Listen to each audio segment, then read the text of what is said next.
दोस्तों, हमारी लाइफ में कई सारी ऐसी सिचुएशंस आती हैं जिनके बारे में हम हद से ज्यादा सोचते हैं। जैसे कि कई बार हम हमारे फ्यूचर या पास्ट के बारे में सोच सोच कर परेशान हो जाते हैं। कोई चीज बुरी लग गई है तो उसके बारे में ओवर थिंकिंग करके खुद को दुखी कर लेते हैं। देखिए, किसी भी चीज के बारे में सोचना बुरी बात नहीं है, लेकिन अगर हद से ज्यादा सोच रहे हैं तो ये चीज हमारे मानसिक स्वास्थ्य के लिए बिल्कुल भी ठीक नहीं है, और साथ ही साथ इसकी वजह से हमारे शरीर पर भी बहुत ही बुरा प्रभाव पड़ता है। ओवर थिंकिंग की वजह से हम अपनी लाइफ में खुश नहीं रह पाते हैं और हम स्ट्रेस, एंजाइटी और डिप्रेशन तक के शिकार हो जाते हैं। तो ओवर थिंकिंग से कैसे बचें, आज हम इस वीडियो के जरिए जानने की कोशिश करेंगे। तो चलिए शुरू करते हैं। दोस्तों, ये शायद आपको पता होगा कि हमारी सोच ही हमारा आज और आने वाले कल को डिसाइड करती है। लेकिन अगर यही सोच हद से ज्यादा चिंता और हद से ज्यादा सोचने की आदत में बदल जाए तो क्या होगा? आप सोच के देखिए। यह आपको फिजिकली और मेंटली दोनों तरह से नुकसान पहुंचा सकती है, जिसे जनरलाइज्ड एंजाइटी डिसऑर्डर भी कहते हैं। और उसके दो कॉमन और मेन लक्षण हैं, ओवर थिंकिंग और एंजाइटी, यानी कि ज्यादा सोचना और चिंता करना। स्टडीज में पता चला है कि मोस्टली ओवर थिंकिंग करने वाले लोग ज्यादातर अपने relationship, money, life, past, future के इवेंट्स और कैरियर के बारे में ही सोचते रहते हैं। लेकिन अफसोस, उनके थॉट्स नेगेटिव ही होते हैं और उन्हें इस बात की चिंता रहती है कि फ्यूचर में कुछ नेगेटिव ही होगा, और इस डर से वे बस सोचते रह जाते हैं, लेकिन लाइफ में कोई भी एक्शन नहीं ले पाते। और दिमाग के हमेशा चलते रहने से उन्हें सोने में दिक्कत होती है, बॉडी में पेन और थकान सी रहती है, काम में फोकस और कंसंट्रेशन की कमी होने लगती है, और साथ ही यही ओवर थिंकिंग और चिंता एंजाइटी डिसऑर्डर का रूप ले लेती है। आज के टाइम में आप लोगों को हर घर में एक न एक इंसान ओवर थिंकिंग का पेशेंट देखने को मिलेंगे। कहीं ना कहीं हर एक इंसान इस दर्द को झेल रहा है। कभी ध्यान से देखना, इंसानी दिमाग के अंदर ओवर थिंकिंग का एक ऐसा भंवर घूमता रहता है जो इंसान को अंदर ही अंदर से काटता रहता है। न उसे रोकने की दवा है और न ही कोई दुआ उसके काम आती है। दोस्त, अगर ओवर थिंकिंग को टाइम पर ना रोका गया तो यह एक खतरनाक बीमारी की ओर रुख कर सकता है और आपको काफी नुकसान झेलना पड़ सकता है। जैसे कि आपका समय तो बर्बाद होगा ही साथ ना आपको रात को ठीक तरह से नींद आएगी, न किसी काम में मन लगेगा। बार बार आप पुरानी बातों को सोच सोच कर खुद को तकलीफ देते रहोगे। आपसे जब कोई बात करने की कोशिश करेगा तो आपको अंदर से चिड़चिड़ापन होगा और आप रूडली व्यवहार करोगे, जिसकी वजह से आपके रिश्ते भी खराब हो सकते हैं। दोस्तों, ऐसी बहुत सारी परेशानियां हैं जो केवल आपके ओवर थिंकिंग की वजह से होती है। तो अब ज्यादा परेशानियां बता के मैं आपको और ज्यादा परेशान नहीं करना चाहता। अब मैं आपको कुछ ऐसे टिप्स बताने जा रहा हूं जो आपके ओवर थिंकिंग को काफी हद तक कंट्रोल कर सकता है। तो सबसे पहला है, शांत रहना सीखो। हमें चिंता की नहीं, चिंतन की जरूरत है।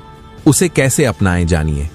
आज के टाइम के हिसाब से बात की जाए तो बहुत कम लोग होंगे जो शांत स्वभाव के मिलते हैं, जिनका मन पूरी तरह से शांत रहता है और नम्रता से अपना व्यवहार बनाते हैं। वहीं दूसरी ओर बहुत ज्यादा लोग ऐसे मिलेंगे जिनका मन अशांत होता है और उनका व्यवहार भी अच्छा नहीं होता। दोस्तों, आप लोग सोच रहे होंगे कि शांत रहने का ओवर थिंकिंग से क्या कनेक्शन है। तो इसका सिंपल सा फंडा है, जब आप शांत रहना सीख लेते हैं तो आपका मन पूरी तरह से शांत हो जाता है।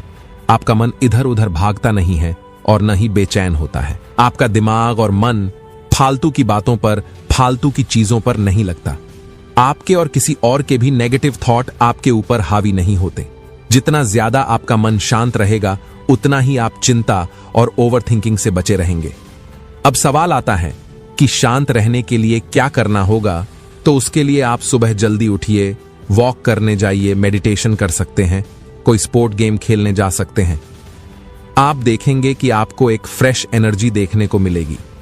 जब आप मॉर्निंग में खुद के साथ जितना ज्यादा टाइम बिताते हैं, आपका मन और दिमाग उतना ही ज्यादा शांत होते जाता है। दूसरा है स्पिरिचुअल, यानी कि आध्यात्मिक। आध्यात्मिकता से जब आप जुड़ने लगते हैं तब आपके अंदर धीरे धीरे एक सकारात्मक ऊर्जा देखने को मिलती है, और ये ऊर्जा आपको अंदर से और भी ज्यादा स्ट्रांग बनाती है और आपकी सोचने और समझने की पावर को बढ़ाती है और उसे आसान बनाती है। आपके मन में चल रहे कंटिन्यू विचारों को रोकने, उन्हें डाइवर्ट करने में हेल्प करती है। इसकी पावर ही बहुत अलग है। आध्यात्मिकता की ताकत को बस फील करके देखा जा सकता है। जब आप आध्यात्मिकता से पूरी तरह जुड़ जाते हैं तो आपके मन और दिमाग के बुरे ख्याल जो होते हैं, जिसकी वजह से आप डिप्रेशन, एंजाइटी, ओवरथिंकिंग के शिकार होने से बच जाते हैं और आपको एक अलग ही हैप्पीनेस देखने को मिलता है। अब सवाल यह है कि आप आध्यात्मिकता से कैसे जुड़ सकते हैं। इसके लिए आप स्पिरिचुअल बुक्स को पढ़ सकते हैं। हनुमान चालीसा या फिर भगवत गीता को पढ़ सकते हैं, सत्संग सुनने जा सकते हैं। नहीं तो घर पर ही टीवी या मोबाइल के माध्यम से प्रवचन, सत्संग सुन सकते हैं और अपने मन और दिमाग में चल रहे लगातार सवालों पर लगाम लगा सकते हैं। चिंतन के जरिए आप ओवर थिंकिंग को बढ़ने से रोक सकते हैं। अपनी खुशियों का पता लगाएं। वो कहते हैं ना कि इंसान जितना ज्यादा खुश रहता है, अपनी खुशियों को एंजॉय करता है। खुशियां जब आपके साथ होती हैं तो हर समस्या आपसे दूर होती है। फिर मन आपका चिंता में नहीं, चिंतन में गुजरता है। खुशी एक ऐसी अकेली दवा है जिसे पैसे से नहीं खरीदा जा सकता है। इसे तो बस महसूस किया जा सकता है। खुशियों के सहारे तो आप अपना पूरा जीवन बिना कोई टेंशन के, बिना कोई परेशानी के बिता सकते हैं। खुशी जो इंसान की सारी परेशानियों को अपने आप खत्म कर देती है, वो कैसे? आइए जानते हैं। आपको बस इतना करना है। आपको अपने आप से मतलब रखना होगा, अपने काम से प्यार करना होगा, जिस काम को करने में आपको मजा आता हो, जिसे आप पूरी शिद्दत से कर सकते हैं, वो भी बिना किसी प्रॉफिट और लॉस के। और ये खुशियां आपको अपने अंदर मिलेगी, बाहर नहीं। बाहर की खुशियां तो बस टेम्पोरेरी होंगी और जो आपके अंदर होगी वो परमानेंट होगी। आपको अंदर से खुश रहना है। जो है, जितना है, बस उसी में खुश रहिए। न ज्यादा सोचिए और न ज्यादा किसी से कोई उम्मीद रखिए। अपनी खुशियों को ढूंढिए, खुद से प्यार करिए, दूसरे की बातों को दिल पर न लें और न ज्यादा किसी भी चीज या इंसान के बारे में सोचें। खुद को खुद में बिजी रखिए, तभी आप ज्यादा सोचने से खुद को बचा सकते हैं। अगला, खुद को स्वीकार करना सीखें। कई लोग खुद के बारे में ये बहुत ज्यादा सोचते हैं कि वे लुक में बहुत अच्छे नहीं हैं, या फिर उतने स्मार्ट नहीं हैं, उतने हार्ड वर्किंग या उतने समर्पित नहीं हैं। लेकिन एक बार जब आपने अपना सर्वश्रेष्ठ प्रयास कर लिया तो इसे ऐसे स्वीकार करें और जानें कि सफलता कुछ चीजों पर निर्भर हो सकती है जिन्हें आप नियंत्रित नहीं कर सकते हैं। आपने वह किया है जो आप कर सकते थे।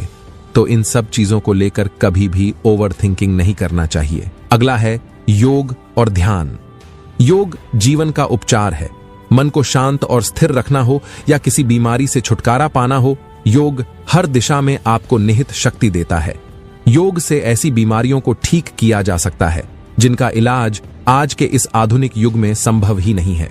मनुष्य आज ही इस आधुनिकता में खुद को आरामदायक जीवन की ओर अग्रसर समझता है, परंतु सत्य तो यह है कि वह इसमें ग्रसित होता जा रहा है और तरह तरह की समस्याएं और बीमारियों का शिकार हो रहा है।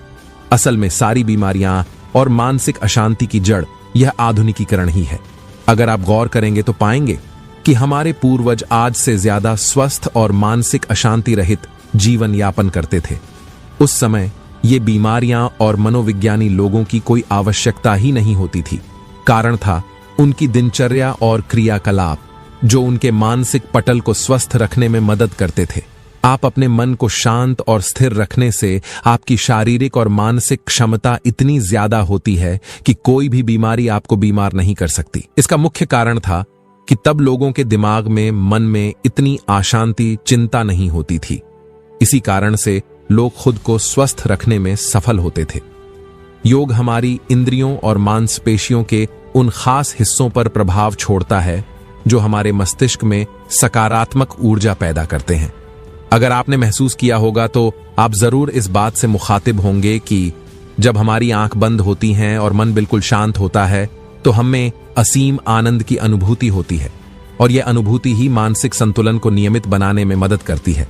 पर अपने मन को इस स्थिति में ले जाना आपके दिमाग को एक अलौकिक क्षमता प्रदान करता है जिससे आप कैसी भी परिस्थितियों में बिना मानसिक अशांति के अपना सही फैसला ले सकते हैं। यह आपके मस्तिष्क में ऐसी व्यवस्था को लागू करता है जो आपको प्रभावित नहीं होने देता। यह आपको एक ऐसी स्थिति में लाता है जहां पर आपके फैसले बिल्कुल अडिग और सही होते हैं। और यही कारण है कि योग और ध्यान करने वाले लोग कभी किसी बीमारी या मानसिक तनाव से पीड़ित नहीं पाए जाते। जब आप ध्यान करना शुरू करते हैं तो शुरुआत में यह आपके लिए मुश्किल हो सकता है। आप उन्हें देख सकते हैं, महसूस कर सकते हैं कि वे सिर्फ विचार हैं और उन्हें जाने दें। आपको उनसे भावनात्मक लगाव नहीं रखना है।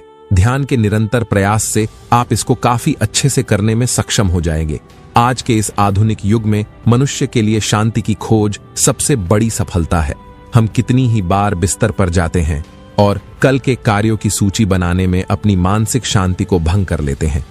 आखिर शांति और मानसिक स्थिरता कितनी जरूरी है मन के लिए, यह आप समझ ही गए होंगे। इंसान अत्यधिक अनावश्यक को विस्तारित करने की योजनाओं को बनाने के लिए अपनी मानसिक बीमारियों से ग्रसित हो जाता है। हमें आज में और अभी में जीना सीखना होगा और हर चीज का बराबर तालमेल बनाना पड़ेगा। समय से पहले कार्य करना मानव का बेहद हानिकारक व्यवहार है। हमें इस पर पाबंदी कसनी होगी। मन की शांति ही जीवन को आनंदमय बनाती है और इसके बिना मनुष्य सिर्फ एक मशीन है।